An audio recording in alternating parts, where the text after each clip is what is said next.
Nah, di sini teman-teman harus hati-hati karena dengan UP ini akan menentukan hasil dari perjuangan selama 3 bulan yang telah kita jalani, teman-teman. Dan mungkin saja teman-teman tidak bisa membayangkan bagaimana rasanya setelah mengikuti 3 bulan dan mengikuti UP nyatanya tidak lulus. Assalamualaikum warahmatullahi wabarakatuh. Jumpa lagi bersama saya, Dedi Chandra.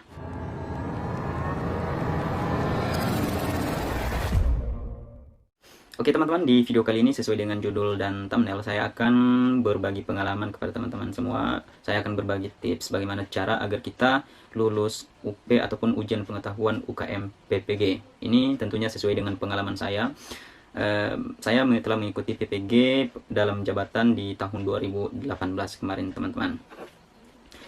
Harapan saya dengan saya membuat video ini dapat memberikan sedikit pengalaman kepada teman-teman semua untuk lebih mudah lulus UKM PPG dan akan mendapatkan sertifikat pendidik. Amin ya rabbal alamin. Sebelum kita lanjut, seperti biasa saya mengajak teman-teman semua untuk memberikan support di channel ini dengan cara klik tombol subscribe dan juga nyalakan tombol loncengnya agar teman-teman mendapatkan notifikasi setiap kali saya upload video di channel ini. Dan juga teman-teman, apabila ada saran silahkan kalian tulis di kolom komentar tentunya tentang apa video yang akan saya buat untuk selanjutnya, teman-teman. Sebelum saya menyampaikan apa trik yang saya gunakan ataupun yang saya lakukan saat saya mengikuti ujian pengetahuan UKM PPG kemarin, saya akan bercerita terlebih dahulu tentang perjalanan saya mengikuti PPG di tahun 2018 kemarin. Dan sebagaimana kita ketahui dulu, teman-teman, sebelum kita dipanggil untuk mengikuti PPG, kita akan mengikuti rangkaian ataupun berupa ujian pretest di kabupaten kota di mana kita berada dulu, teman-teman. Dan tentunya apa yang menjadi persyaratan kita mengikuti pretest, kita telah memiliki nomor UKG ya, teman-teman. Dan bagaimana caranya agar kita mendapatkan atau memiliki nomor UKG? Kita konsultasi di Dinas Pendidikan agar kita didaftarkan di SIM PKB sehingga nantinya kita akan memiliki nomor UKG. Dan di situ nanti kita akan meninjau apakah ada pemanggilan kepada kita untuk mengikuti pretest di kabupaten ya, teman-teman. Dan di saat pretest itu saya rasa kita bisa melewatinya ya, teman-teman, karena passing rate pretest itu tidak terlalu tinggi. Sekitar kalau contohnya kami kemarin di tahun 2018, saya mengikuti pretest ini di tahun 2018 yaitu di bulan 5, dan itu adalah pertama kali saya mengikuti pretest ya. Dan alhamdulillah lulus. Kalau nggak salah apanya kemarin passing rate-nya yaitu untuk guru kelas ataupun ya guru kelas hanya 50, dan sedangkan untuk jurusan yaitu 60. Dan alhamdulillah tanpa saya sangka-sangka setelah saya mengikuti pretest di bulan 5, bulan 7 yaitu dari dinas menelpon saya menanyakan tentang ketersediaan saya untuk mengikuti PPG, dan di saat itu juga saya menyatakan bahwa saya akan bersedia. Setelah kita menyatakan bersedia di dinas pendidikan, maka kita harus mengikuti rangkaian yaitu seleksi administrasi. Kita harus mempersiapkan administrasi yang diminta oleh kementerian yang menjadi syarat untuk mengikuti PPG. Dan setelah kita menyiapkan semua administrasi yang telah diminta, kita akan menyerahkan di dinas pendidikan, dan dari dinas pendidikan akan dikirim di tempat akan kita melaksanakan PPG, dan di sana akan dilakukan seleksi administrasi. Dan alhamdulillah di situ juga saya lulus administrasi. Dan setelah itu di halaman Sergur kita harus aktif membuka terus halaman Sergur, karena di sana ada banyak informasi-informasi terkait PPG. Dan setelah itu kita akan diberikan jadwal kapan kita akan lapor diri di tempat kita akan melaksanakan PPG ya, teman-teman.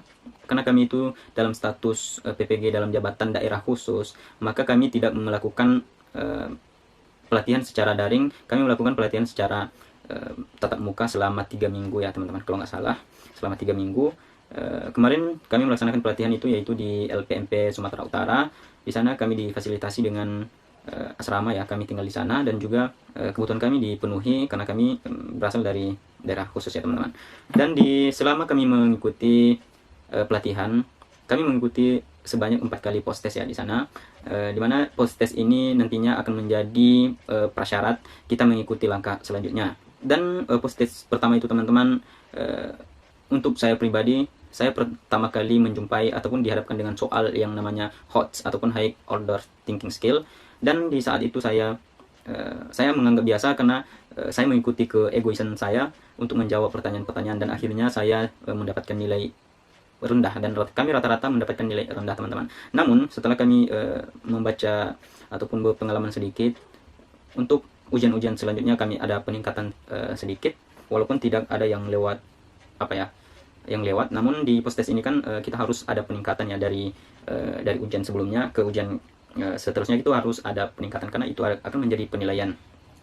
Dan setelah kita mengikuti ujian tersebut, akan keluar hasil apa kita akan mengikuti proses selanjutnya. Nah, setelah itu kita akan melaksanakan proses perkuliahan di LPTK yang sudah ditentukan. Kalau kami kemarin di 2018 LPTK kami adalah Unimed ataupun Universitas Negeri Medan. Dan di sana sebelumnya kita harus lapor diri, dan kita juga mengikuti orientasi mahasiswa PPG layaknya sebagai mahasiswa ya teman-teman.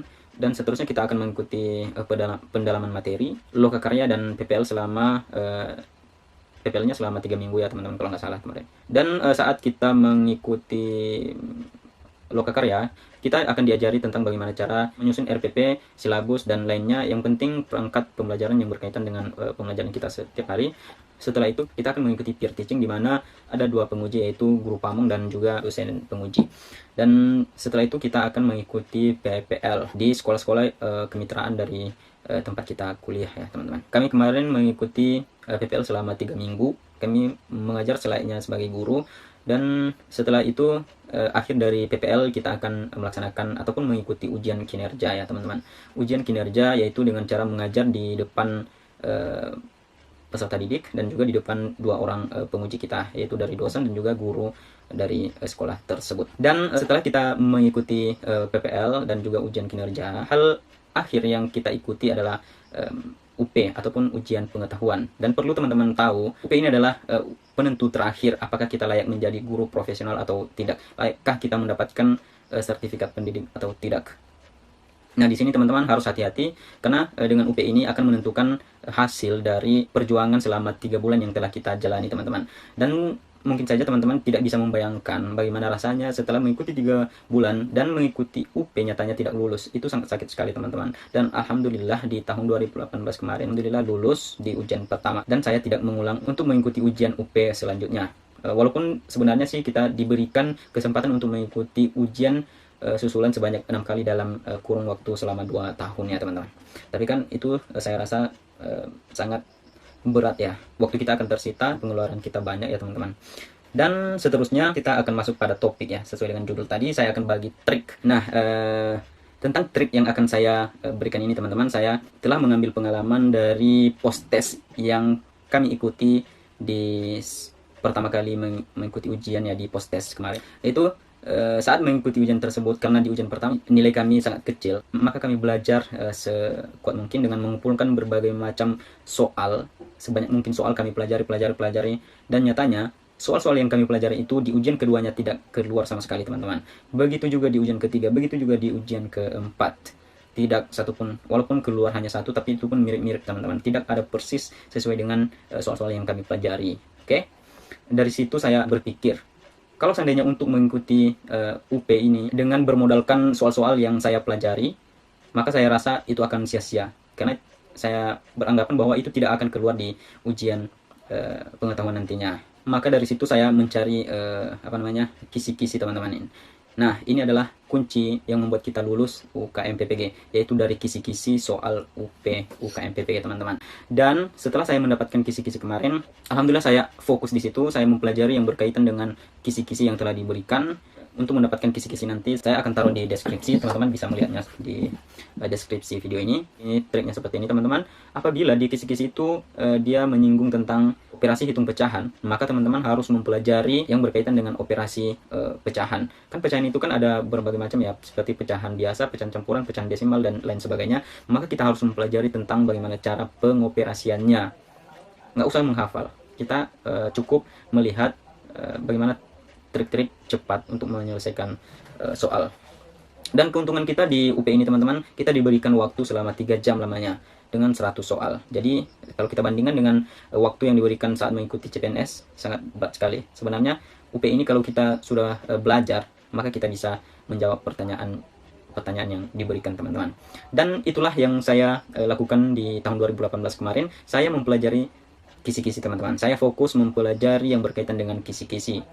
sehingga saya tidak mempelajari hal-hal yang lain yang seyogianya yang pastinya tidak akan keluar di UKM PPG. Dan alhamdulillah di ujian pertama saya lulus dan akhirnya saya mendapatkan sertifikat pendidik. Dan dari sertifikat pendidik itu saya mendapatkan tambahan penghasilan. Tentunya itu menjadi penyemangat saya untuk lebih giat lagi untuk mengajar, untuk lebih semangat lagi untuk mengajar teman-teman. Dan untuk semua teman-teman yang sedang mengikuti PPG sekarang ini dan nantinya akan mengikuti UKM PPG, maka saya mendoakan agar teman-teman dimudahkan, diperlancar dan akhirnya mendapatkan sertifikat pendidik.